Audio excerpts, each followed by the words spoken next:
Mereka adalah produk atau lahir di era-era baru, tumbuh besar di era Orde Baru, yang merasakan betul pahit getirnya bagaimana militer berkuasa di era Orde Baru. Rakyat dengan militer, dengan polisi kan harus bersatu ya, Ya. kan nggak ada yang harus dikotomikan. Ya. Tapi kan ada rambu-rambu gitu ya. Ya. Toh juga ketika militer duduk di jabatan sipil, tidak diragukan kok nasionalismenya gitu kan. Ketika militer masuk jabatan sipil misalnya, itu sebenarnya ukuran sebenarnya soal kompetensi aja ya. Bang, soal kompetensi, kalau dia memiliki kemampuan ya udah nggak masalah ditempatkan, tapi lu berhenti dari militer dong. Kita bukan anti militer, tentara rakyat gitu. Hanya saja kita dan masyarakat kita mungkin juga masih trauma dengan masa lalu. Adakah peluang tarik menarik ataukah apakah revisi undang-undang itu tetap nanti akan disahkan atau gimana? Peluangnya kira-kira bagaimana? Sepertinya disahkan ini ya. Karena apa? Karena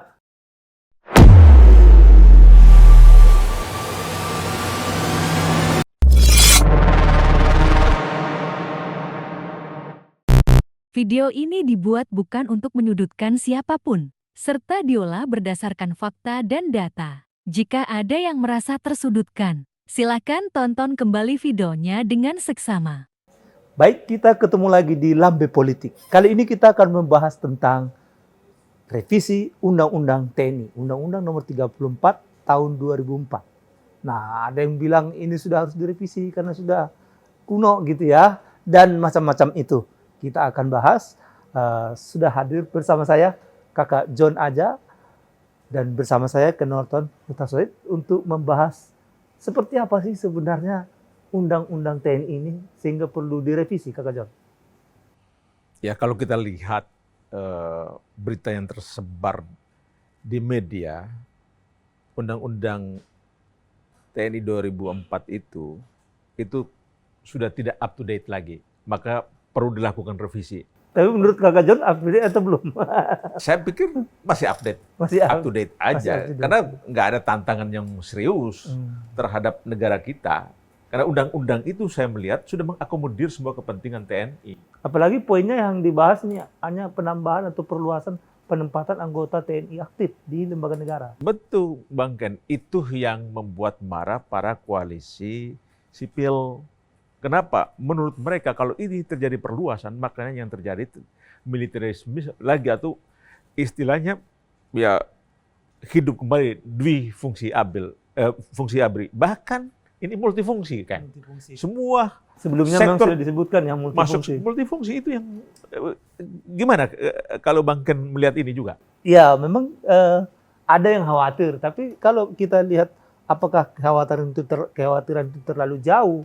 Karena kan posisi sekarang ini kan undang-undang itu dibuat oleh pemerintah bersama DPR ya. Atas persetujuan DPR juga. Nggak bisa undang-undang itu sendiri gitu kan. Karena konstitusinya mengatur begitu gitu. Nah, posisi pemerintah sekarang ada Presiden Prabowo Subianto dari Partai Gerindra ini ya, dan koalisinya gitu. Nah, posisi di DPR ketuanya kan ada Puan Maharani dari PDI Perjuangan.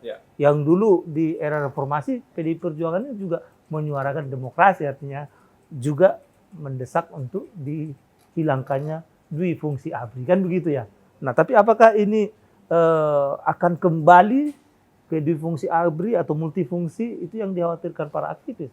Ya, sebenarnya kalau terlalu khawatir juga nanti berarti kan, apalagi ketua panjanya kan dari PDIP ya, Utut Adianto ini yang akan nanti juga membahas ini dalam panja dan sampai kepada disahkan menjadi undang-undang nanti di paripurna DPR. Nah, artinya kalau ini kembali ke difungsi atau malah diperluas lagi, nah berarti kan apakah PDI Perjuangan mau seperti itu gitu, atau masyarakat kita keseluruhan gitu? Kalau saya melihat fenomena ini, Bang Ken, itu kan semacam exercise power yang dilakukan oleh TNI untuk apa? Untuk mendominasi jabatan-jabatan sipil. Kenapa? Ketika kita memberi 10 nggak kurang, tambah lagi menjadi 15. Nanti kita tidak tahu kapan lagi, mungkin tambah menjadi 20. Sementara TNI berapa sih jumlahnya? Paling 500-an ribu yang ada di Indonesia.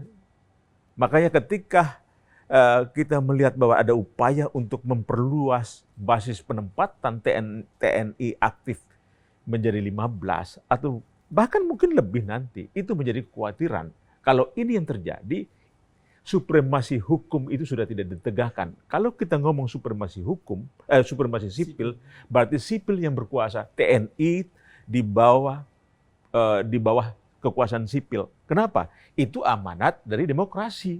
Kenapa? Yang berkuasa itu adalah rakyat. Kalau itu yang terjadi, benar-benar problem demokrasi ke depan. Kalau kembali kepada kekuatan militer yang menentukan arah bangsa ini ke depan. Apalagi sekarang, Bang Ken. Presiden Prabowo berasal dari militer. Itu menjadi kekhawatiran sipil. Saya sih paham aja kenapa itu terjadi. Karena mereka adalah produk atau lahir di era-era baru, tumbuh besar di Orde Baru, yang merasakan betul pahit getirnya bagaimana militer berkuasa di era Orde Baru. Kira-kira bagi saya sangat paham. Dan apalagi Bang Ken. Bang Ken bilang tadi bahwa Panja ini dipimpin oleh PDI Perjuangan. Kenapa responnya begitu cepat terhadap revisi undang-undang ini yang diajukan oleh pemerintah? Bang. Memang kalau kita lihat ininya, poin-poin berdasarkan daftar inventarisasi masalah ya, paling itu ada dua klaster. Yang pertama klasternya adalah soal perluasan untuk jabatan sipil atau jabatan kementerian lembaga yang bisa ditempati oleh militer aktif, gitu ya. Yang kedua soal usia. Sebenarnya kalau soal usia ini juga apakah krusial atau tidak, tapi itulah yang menjadi perdebatan. Kan ada penambahan usia bintara ya, misalnya dari 53 menjadi 56 gitu ya, dan juga perwira tinggi untuk bintang 3 misalnya sampai 62 gitu. Untuk bintang 4 misalnya itu tergantung diskresi presiden. Nah sebenarnya kalau dibandingkan dengan undang-undang ASN ya, ASN kan 58 gitu ya. Nah, sebenarnya kan tidak juga terlalu jomplang sebenarnya. Betul. Yang paling dikhawatirkan itu kan soal kementerian lembaga yang akan ditempati oleh militer aktif sebenarnya. Betul. Nah, tapi kan khusus untuk menteri apakah bisa gitu ya? Nah, kalau yang kita lihat sekarang kan nggak ada ya. Apakah nanti mereka menteri aktif bisa dari militer aktif bisa jadi menteri? Nah, itu juga kalau di sini nggak ada yang posisi itu ya. Betul.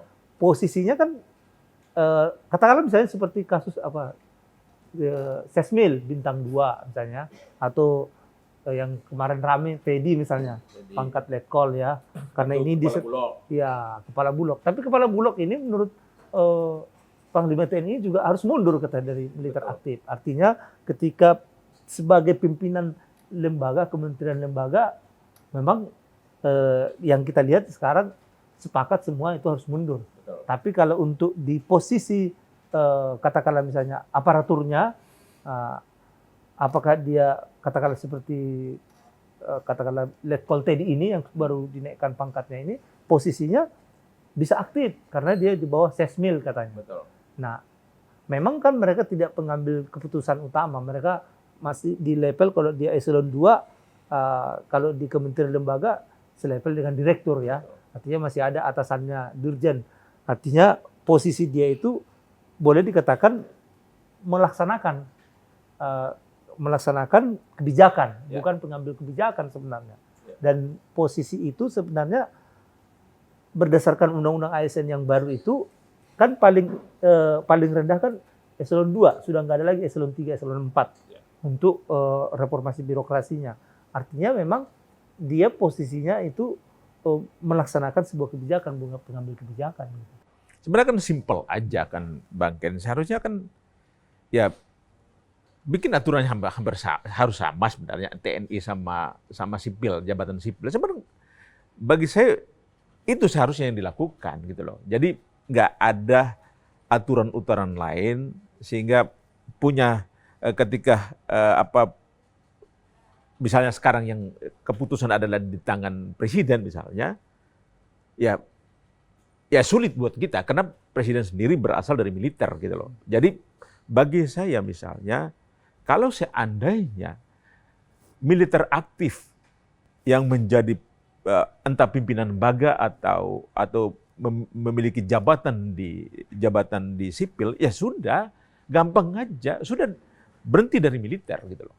Sehingga nggak main dua kaki misalnya seperti itu, sehingga dia nggak netral terhadap keputusan-keputusan dia, pasti memperhitungkan kepentingan militer juga di situ gitu loh, Bang Ken. Makanya menurut saya sudah ketika pokoknya kita menerima bahwa ketika berurusan dengan pertahanan keamanan silakan aja militer aktif. Bidang-bidang yang berkaitan dengan pertahanan keamanan. Tetapi untuk yang lain harus berhenti.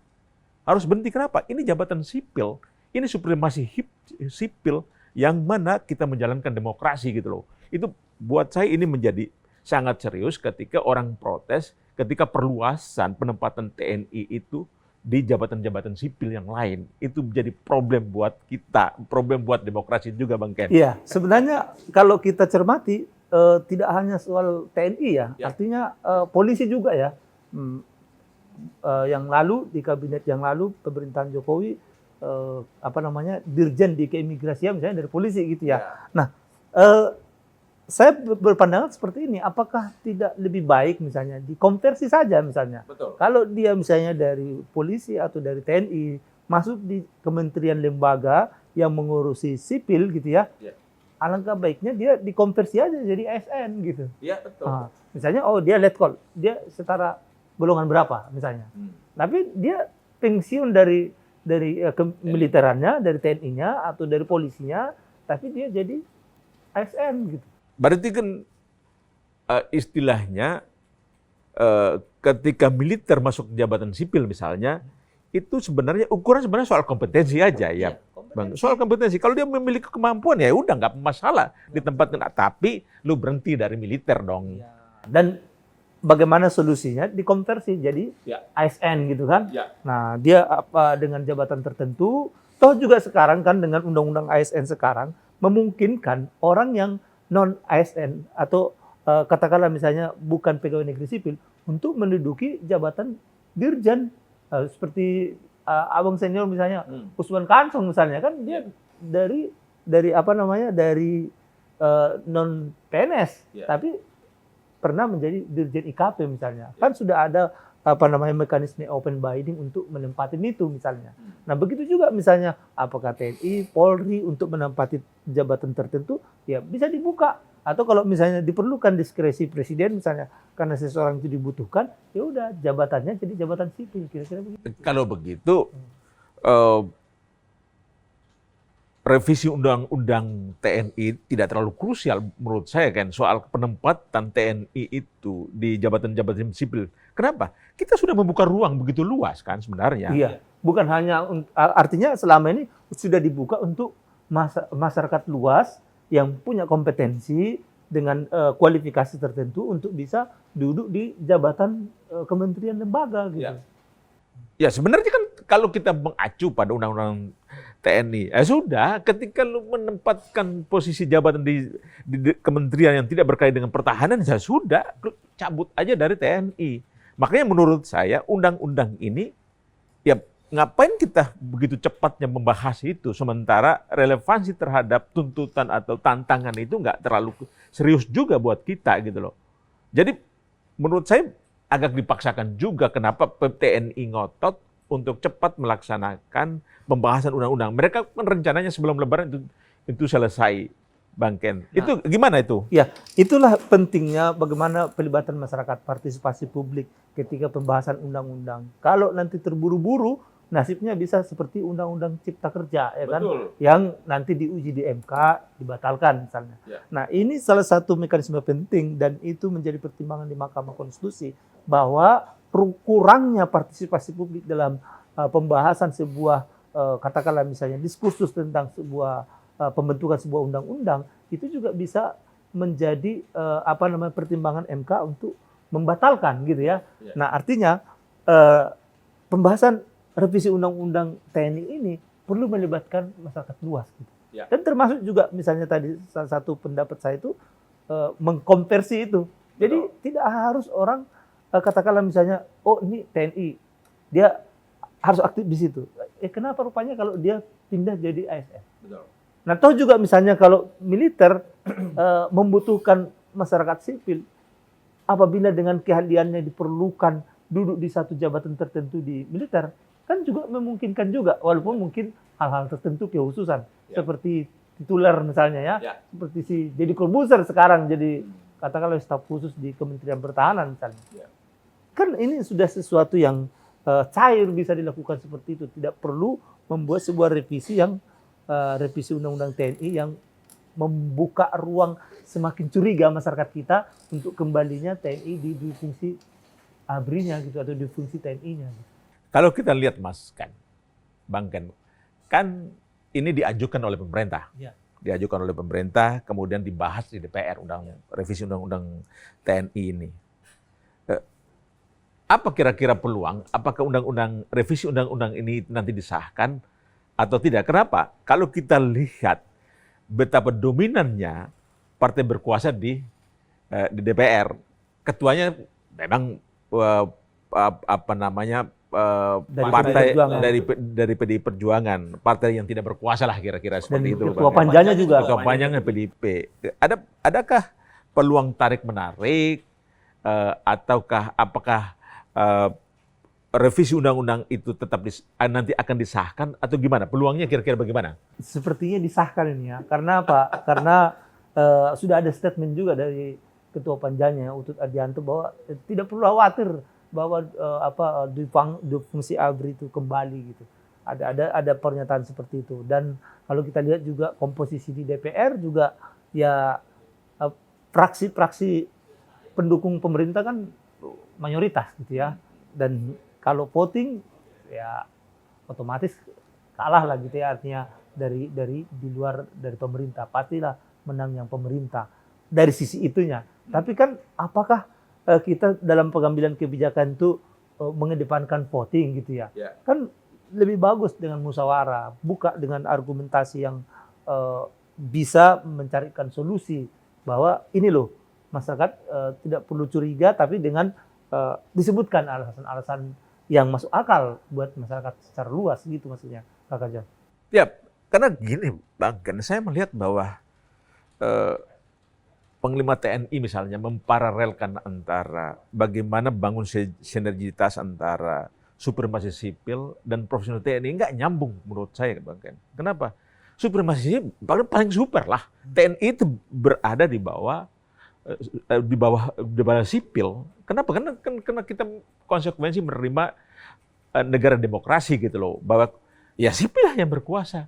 Menurut saya seperti itu. Makanya kan kalau kita melihat pembahasan undang-undang TNI ini tidak terlalu banyak melibatkan masyarakat di situ. Makanya benar seperti Bang Ken bilang, saya jadi khawatir ketika ini disahkan kemudian digugat di review di MK, itu yang menjadi khawatirkan. Akhirnya apa? Kita menguras semua energi untuk membahas undang-undang ini dalam waktu singkat, tetapi kemudian nggak berjalan juga gitu. Dan